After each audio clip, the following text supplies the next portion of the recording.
vous remercie pour l'accueil chaleureux dans cette grande maison de l'agriculture. Et je tiens à remercier mon très cher frère, Monsieur le ministre de l'Agriculture. La rencontre de ce matin s'est articulée autour des points très importants dans le secteur agricole.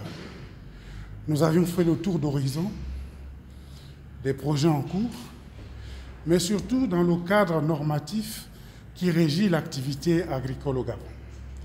Je suis venu solliciter son appui quant à la proposition de loi sur les agrocarburants. C'est une loi qui va permettre au secteur agricole de participer tant soit peu au processus de diversification de notre économie, mais surtout à la relance de l'économie dans le secteur agricole. Et nous avions aussi évoqué les questions de formation et le travail qu'il est en train d'abattre aujourd'hui sur le pan recherche, sur le pan foncier. Ce sont des efforts qu'il faut soutenir. Et là aussi, je lui ai fait part de la proposition de loi en matière de sécurité alimentaire des aliments et surtout qu'au niveau de la sous-région, il y a eu la création du réseau des alliances parlementaires pour la sécurité alimentaire et nutritionnelle dont nous devions mettre en place une plateforme d'échange entre le gouvernement, le Parlement et surtout les partenaires techniques et financiers, notamment la FAO qui est le conseiller technique du gouvernement en matière agricole.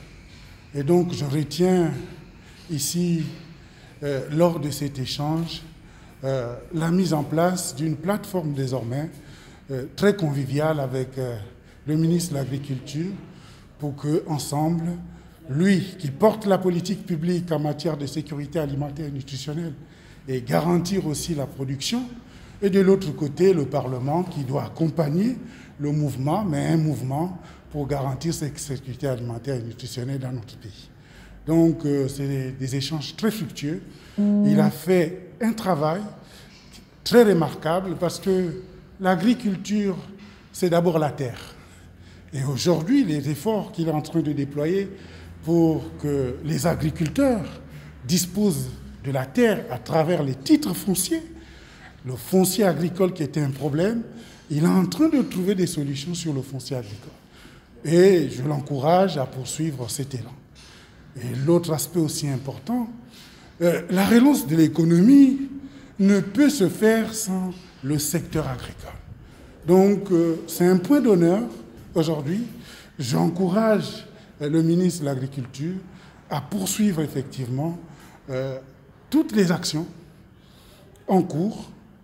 Et nous tenons aussi à féliciter les partenaires techniques et financiers qui l'accompagnent, tels que la BAD, l'AFD, le FIDA, qui ont des projets en cours et des projets qu'il a essayé de redimensionner pour répondre aux préoccupations de la crise issue du Covid-19, qui voudrait que la sécurité alimentaire soit au premier plan pour garantir le bien-être des populations.